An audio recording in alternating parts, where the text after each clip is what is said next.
You might think that this was the first logo Gaumont ever had, being in use from 1895 to 1903.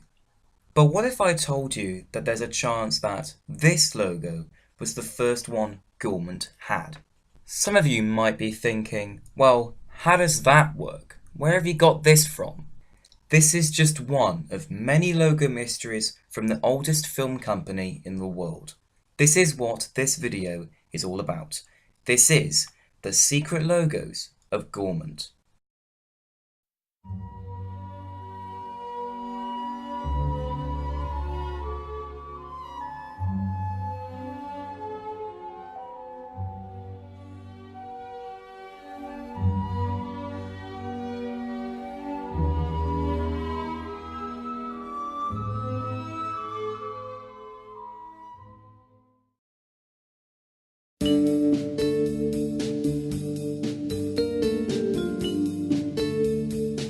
Why did I say that this logo was the first one Gaumont had? And what evidence do I have to prove it? Well, it all starts with this book, published in 2010 by Gaumont themselves. The title roughly translates to Gaumont Museum Selected Pieces. In this book, they talk about Gaumont's history leading all the way up to the 21st century. There's 2 pages in this book that talk about the logos Gaumont had, and it's these 2 pages that explain everything. At the top of the first page, there's a paragraph which roughly translates to this. The appearance of this logo coincides with the industrial explosion of the end of the 19th century. Leon Gaumont created his own in 1903, associating the brand with his initials and the drawing of a daisy in homage to his mother, of which it was the first name.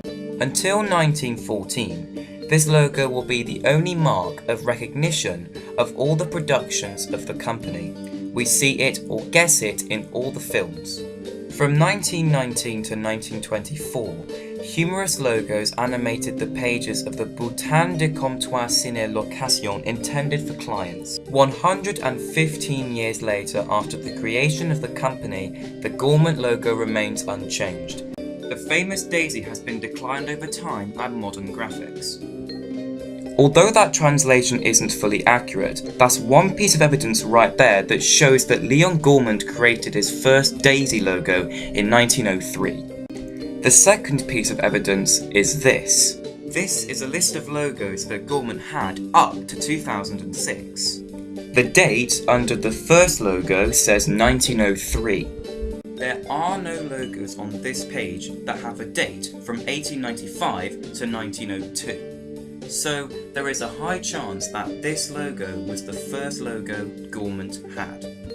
There is a possibility that this logo was used before 1903. I took this picture in May 2016 when I used it for my logo evolution of Gaumont. I took it from the 1995 logo. The 1995 logo also gives us more information about what logos Gaumont had during 1920 and 1946, but we'll get onto that later.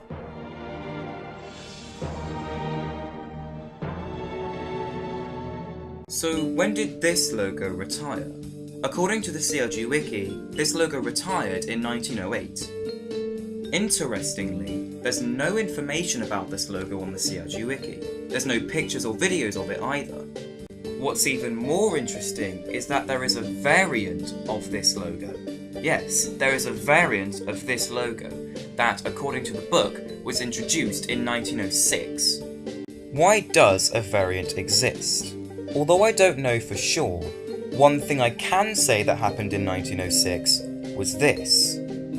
Taken from Leon Gaumont's Wikipedia page, it reads, "The Établissement Gaumont was founded in 1906 to handle film production and distribution, plus to build a chain of movie theatres, including the giant Gaumont Palace in Paris." That could be the reason why a variant exists, but I'm not entirely sure. The next logo, according to the book, is this. According to the CLG Wiki, this logo was in use from 1908 to 1920. As you can see, we do have videos and photos of this logo. I have been able to collect the black and white version, the golden version, and the colour version. However, I wasn't able to find footage of this version. It's the same as the other versions, but films and cinema appear above and below Gaumont. How long was this version used for? Well, the next logo on the list is this one, which was introduced in 1910. It's the same as the previous version, but the words film and cinema are omitted. So it's possible that this version was used from 1908 to 1910. One possible reason why the 1910 logo exists is because of this. As you can see, it reads, by 1910, Leon Gaumont had improved his synchronous sound invention to the point where he was able to provide enough volume for up to 4,000 people in the theatre. In 1912, Gaumont developed a colour process for film. The second sentence explains why a colour version exists. Interestingly, a colour version was only experimented. It didn't actually appear in any films. This was expected because this was 1912 and films were still only in their infancy. However, we get into more interesting stuff in 1914, the start of World War I. There's two things to know here. The first thing to know is that World War I had a negative impact on Gaumont. The second thing to know is that between 1914 and 1918, Gaumont's logos, or at least their print logos, changed. They didn't actually keep the 1908 logo. So why is it on the CRG Wiki that this logo says 1908 to 1920? Is it true? Is it false? Well, we can assume it's false because in 1914, Gaumont changed their logo, or at least their print logo, and they did it again in 1918. In fact, they changed it again in 1919 to this. PAX. What does that mean? Is it someone's initials? Does it stand for something? I don't know. Either way, it's a logo that Gaumont had or was associated with in 1919. So we can conclude that the 1908 to 1920 logo did not actually retire in 1920. It must have retired in 1914.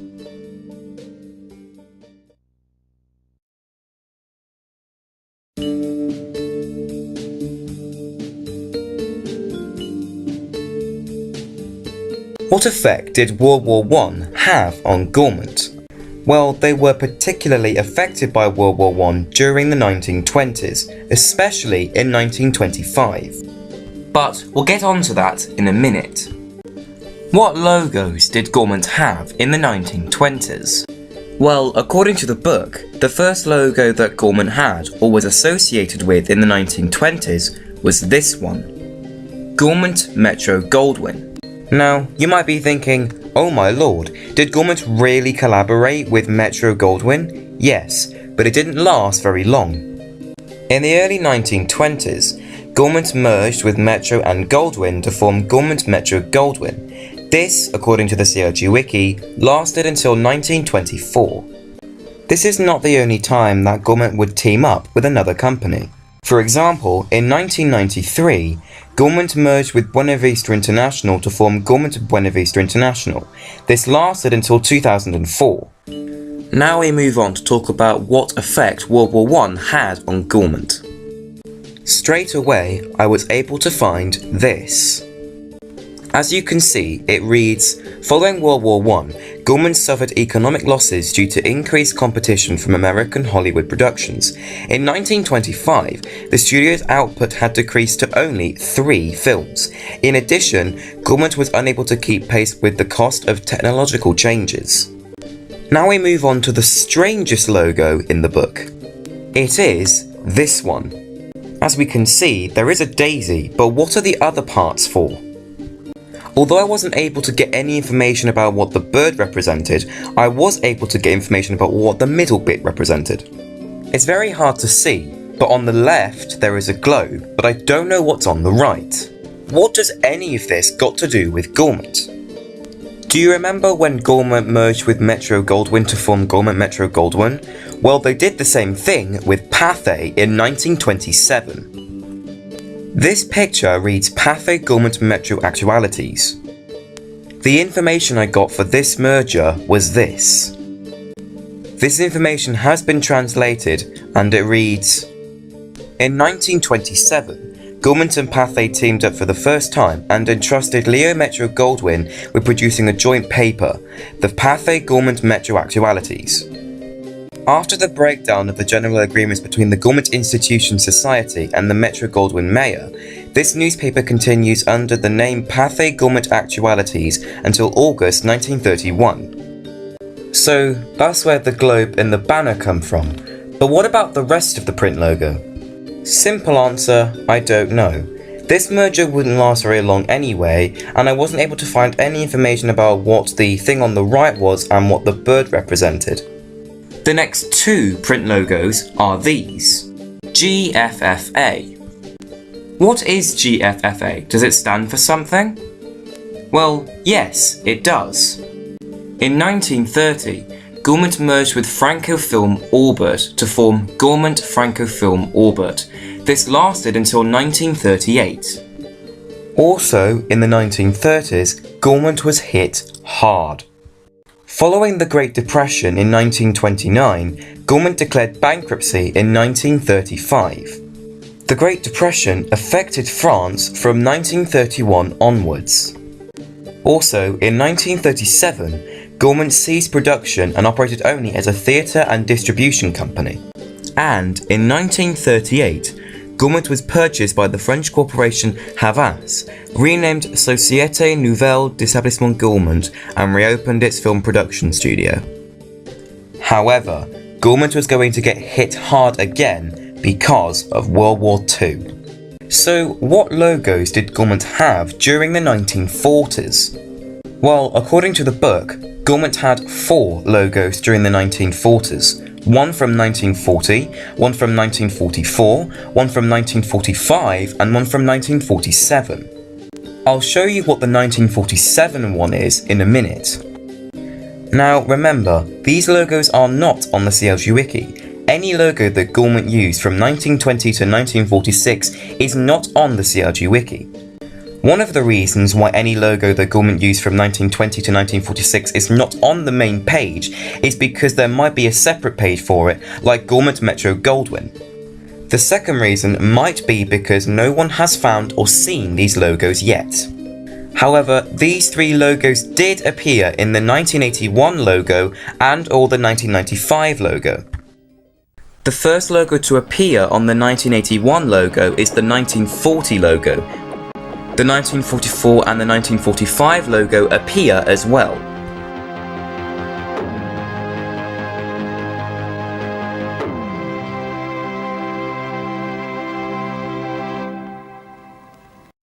The 1945 logo appears in the 1995 logo.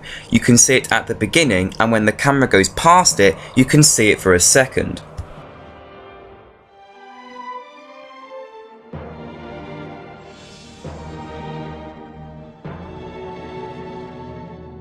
Now we move on to what effect World War II had on Gaumont. Gaumont was mainly hit by World War II in 1944 and 45. This is what happened. During the later years of World War II, Gaumont was affected by the financial ruin of France's economy as well as the physical destruction of its facilities. After 1945, Gaumont ceased production. But they did come back. But when did they come back? Before I answer that question, there's one more print logo from this book that we need to look at, and it's this one. This is obviously the Sun Globe logo that Gaumont used from 1946 to 1964 and then improved it from 1963 to 1970. What year does it say on it? Well, the year that comes with this logo is 1947. As I said, during World War II, Gaumont ceased production until what year? Well, that year is 1947. Gaumont ceased production until 1947. So, my final question is, when was the Sun Globe logo first introduced? 1946 or 1947? On the CRG wiki, the date says 1946 to 1964. But in the book, it says 1947, and the company ceased production until 1947. So, which year was it introduced? I personally think that this logo was introduced in 1947, since after World War II, Gaumont ceased production until 1947, and in the book, the Sun Globe logo says 1947. So I personally believe that this logo was introduced in 1947, but you can have your own opinion on this question.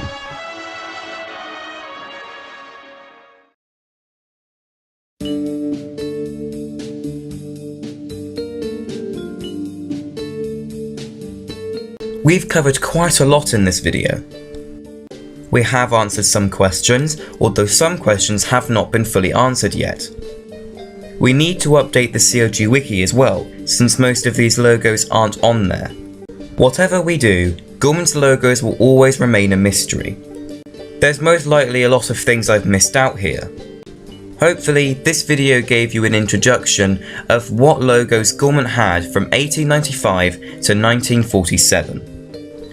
I'm looking forward to seeing what logos Gaumont have in the future. They're always going to continue using their Daisy logo no matter how long they live. Thank you very much for watching this video. I hope you enjoyed it, and I will see you all later. Goodbye.